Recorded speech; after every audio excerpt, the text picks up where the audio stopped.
Hi Aquarius! Welcome po sa ating channel. Ito ay ng Daily Gabay Tarot reading for January 15, 2025.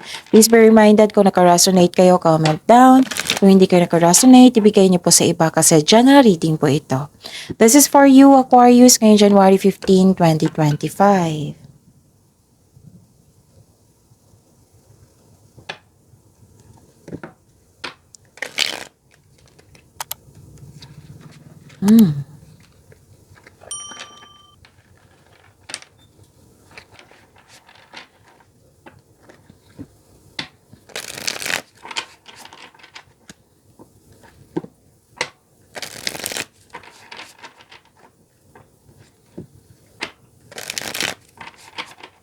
Para po ito sa inyo Aquarius ngayong January 15, 2025.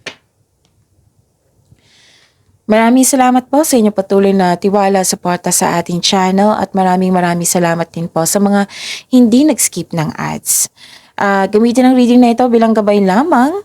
Sa mga hindi pa nag-subscribe, subscribe na po kayo at click bell notification para malaman nyo na may bago tayong video. Para sa mga gustong magpa-reading po, may lumabas dyan sa screen nyo ngayon. Panoorin nyo po, sundin ang instruction.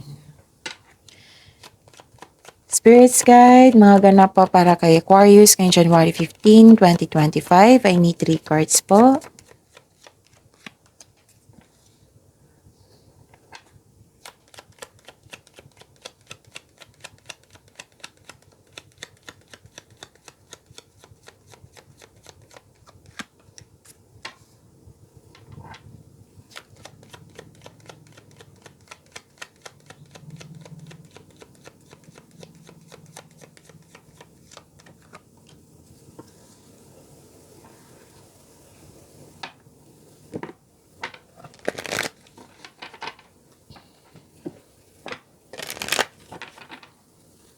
Spirits Guide, mga mensahe pa para kay Aquarius ngayong January 15, 2025. I need 2 cards po.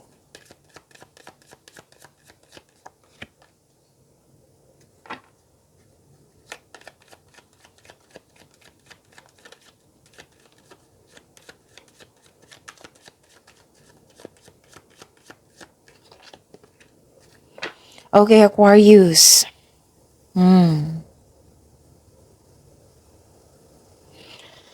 Ngayon, January 15, 2025. May nakita ko dito may malaman kayong sikreto po. Hindi lang yan. May malalaman kayong totoong intensyon ng isang tao. Aquarius. Pwede nag-self-study kayo ngayon. Nag-self-study kayo ngayon na nagbabasa ng libro, nagre-research sa internet para may makuha kayong kaalaman. Learnings po. Okay? At nakita ko dito na may ganap regarding sa passion mo. At may nakita rin ako dito na may mahalagang desisyon ngayong, gagawa kayo ng desisyon ngayong araw na ito. And mag-ingat po kasi may nakita ko dito na pwedeng nag-provoke ito sa inyo na nagalit kayo, nasaktan kayo, or nagkaroon ng argument. And, wow, may parating na malaking pera, oh. Malaking pera na expected nyo po ito na dumating or parating. Pwede din ang parating po ay news or information. Okay? So sabi po ni Archangel Azrael, you are a natural counselor and many people benefit from your guidance and reassurance. And sabi po ni Archangel Raguel dito, notice your recurring physical and emotional feelings as they signify divine guidance. So you are divinely guided. Spirits Guide, ano po yung energy ni Aquarius ngayong January 15, 2025?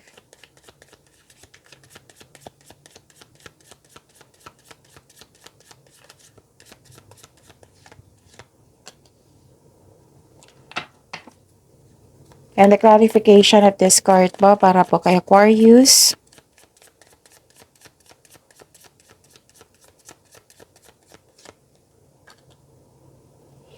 Kung may narinig kayo or may nakita kayong repeating message, meaning to say, pinupush ng cards niyan, kasi ang ilan sa inyo hindi pa binigyan ng atensyon. Oo, na kung maaari din po, bigyan niyo po ng solusyon at aksyon. Remember, Aquarius, at the end of the day, alam mo na ikaw lang taong may kakayahan at responsable na gumawa ng sarili mong katotohanan at kinabukasan. So ano yung energy ni Aquarius? Alagaan niyo po daw yung sarili niyo. Sabi ng card dito, alagaan ang sarili. Kung may naramdaman na mabigat yung nararamdaman mo, magpahinga. Kung hindi kaya, magpa-check up sa doktor kung kailangan. Kung regarding to sa emotion mo, then you have to process this para magkaroon ng healing. Basta ang importante dito na, kasi nakikita ko dito na ang iba dito nagpabaya or hindi nalagaan yung sarili. Alagaan nyo po yung sarili nyo. Okay? Okay. Ano pa? Nakita ko rin dito na nagkaroon po ng concern sa perfectionist na tao. Okay? Na-disappoint kayo. Pwedeng kayo ito, pwedeng isang tao na concern mo. Okay? Pwedeng disappointed ka kasi sa isang tao na may high hopes at expectation ka sa kanya na hindi niya nabigay. Para sa mga single, okay. So, energy pala to, no? Para sa lahat para sa lahat po ito. Nakikita ko dito na yung tao na nabiglang nagbago, na ibang-iba yung pinapakita niya before sa iyo kaysa ngayon. Like for example na mabuti siya noon. Ngayon, hindi na. Masama na siya, yung salbahe na. Example po iyan. Basta, nag-iba siya, nag-iba. Oo. Pwedeng nag-iba yung pakikitungo niya sa iyo. May tao rin dito na hiningan mo ng tulong pero tinanggihan ka, hindi siya handang magbigay ng tulong. So, na-disappoint ka. Spirits guide? For your and money po ni Aquarius ngayong January 15, 2025.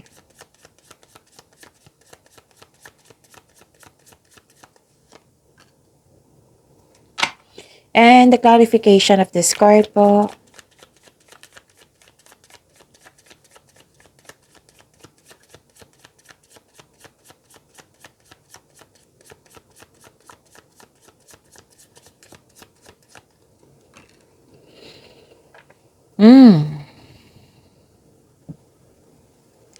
Nakikita ko dito na nagkaroon po ng defensiveness or nanindigan kayo. Pwedeng nanindigan kayo sa inyong desisyon.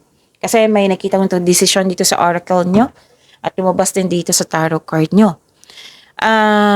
May ganap na negotiation po for a raise ng allowance, sweldo, or ito ay isang kontrata. Yes, magkakaroon po ng successful agreement.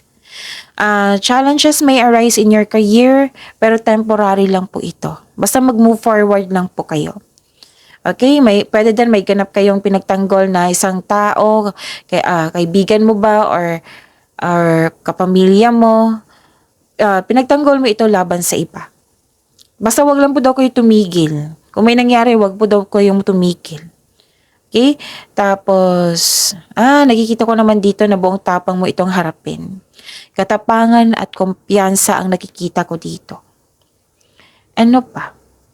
Nakita ko rin dito na nagkaroon ng creativity, so magiging busy kayo ngayon.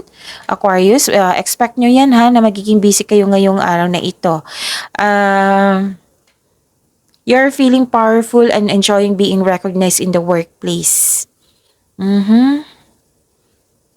At saka, okay.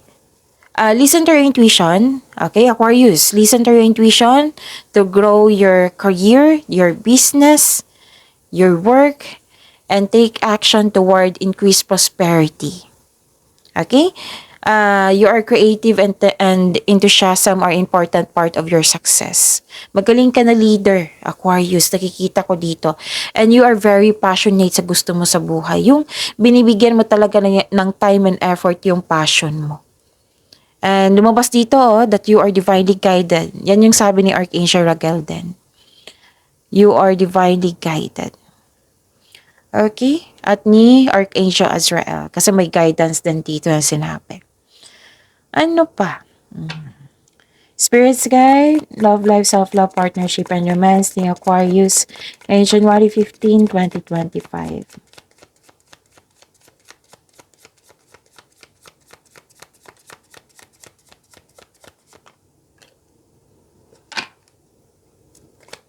And the clarification of this card po.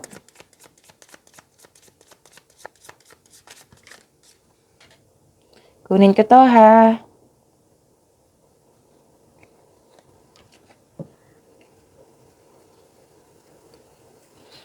Okay. Maraming salamat po sa patuloy na tiwala at suporta sa ating channel. At maraming salamat din po sa mga hindi nag-skip ng ads. Balanse, stability, yan yung nakikita ko. Sa mga single, buhos ang oras nyo sa pag-aaral o trabaho. Wala na kayong time sa sarili. Pag balanse ay kailangan, ganun din sa mga may relasyon. Baka kayo may concern sa inyong partner ha, or kayo, naka-receive kayo ng concern na wala na kayong panahon sa kanila. Ano ba to sa Aquarius? Puro na lang trabaho, wala na lang time sa amin. Ganon. So, yun ha. Pwede kayo din yung may ano dyan, may reklamo sa partner nyo or kasamahan mo dyan. So, this card reminds you na magkaroon ng balance sa schedule. Panahon sa sarili, panahon sa pamilya. Kasi ang ilan sa atin, wala nang time sa sarili kasi buhos ang oras sa trabaho or sa kaka-travel.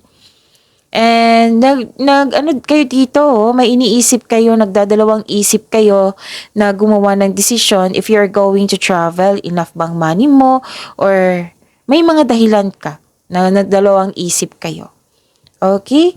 So, yun. Ano pa? Time management talaga to. Ay kailangan. Okay? Ano pa? Nakikita ko rin dito na nagkaroon po ng hesitation. Dalawang card na nagsabi dito, hesitation. So, may concern kayo sa obsessive na tao or matigas ang ulo, nawalan kayo ng gana sa kanya or nawalan kayo ng gana ng dahil sa delay. Nagkaroon ng hesitation to take an action, nagkaroon ng delay kasi nagkaroon ng hesitation to take an action. Pwede din na nagkaroon ng delay kasi may tuto sa desisyon, pwede din nagkaroon ng delay sa pag-uusap kasi may hindi pa kayo, parang may space pa. May disconnection kasi sa tao dito na nangyari. Okay? Yan, nag-clarify ito sa oracle cards mo na nagkaroon ng argument. At may nakita ko ditong na-burnout kayo or nawalan kayo ng, yung nagkaroon ng lack of confidence. Okay? Okay. May problema talaga dito sa connection sa isang tao. May alok ng tulong pero hindi mo tatanggapin. Pagod ka dito. Pagod ka dito, nakita kong pagod ka. Siguro sa mga nangyayari or pagod ka sa kakaisip. Aquarius. So, don't push yourself so hard. Huwag niyo i-pressure yung sarili niyo, ha? Kanina pa to, kasi may perfectionist dito. Pwedeng kayo ito, or pwedeng may taong nagde-demand sa inyo. Okay? But for me, perfectionism, hindi yan hindi yan negativity. Kasi para sa akin ha, that is, hindi ko naman ko kayo masisisi kung naging perfectionist kayo. Kasi kasi matalino kayo. Oo. So, yun. Ano pa? So, don't push yourself so hard. Okay? And, nakita ko rin dito na nagkaroon ng, puro disappointment to. Ilang cards na nagsabi dito? 4. Okay? Yun Aquarius, kung may nararamdaman kayo na hindi maganda, magpa-check up sa doktor kung kailangan. Kung exhausted kayo, magpahinga. Kasi ilang beses na lumabas dito, pinupush talaga ng cards nyo. Magpahinga. Huwag nyo pahirapan yung sarili nyo. Pwede din nahirapan kayo sa isang tao na exhausted ka sa kanya kasi naging toxic po, na nagbibigay siya ng stress sa iyo. Oo. Yung na hindi ka rin madaling magbigay ng trust sa isang tao kasi may nangyari na na hindi niya, yung na-prove na hindi siya hindi siya makapagkatiwalaan, ganun. So, Yun. Trust your intuition. Listen to your intuition. Yan. Ano pa? Ang daming concern dito, pero ang naka-highlight kasi dito is stress, pagod, disappointed. Yan yung nakikita ko. Pero don't worry, magiging balanse naman ito. Okay? Magiging balanse po ito kasi gagawa ka ng paraan na magiging maayos siya. Oo. Tutulungan mo yung sarili mo. Okay? So, yun. Please know that you are divinely guided po. Okay? And focus kayo sa makontrol nyo. Huwag kayo mag-focus sa hindi nyo makontrol. Pag-imanin nyo po yung blessings sa binigay sa inyo. Ano tawag ito? Aquarius. Tapos, hindi ibig sabihin na may nangyari na hindi mo nagustuhan or hindi may away na ganap. Hindi ibig sabihin na hihinto kayo. Move forward pa rin. Tama dong gagawin mo na magagawa ka ng paraan para mabalanse lahat. Mabalanse yung iniisip mo, mabalanse ba yung sitwasyon mo dyan, or mabalanse yung emotion mo, balanse ba sa pera, ganon. Okay? So, yun. I think nasabi ko na lahat, Aquarius. See you tomorrow. Please like, subscribe, and click the button for notification para updated po kayo sa daily tarot reading natin. Maraming salamat po.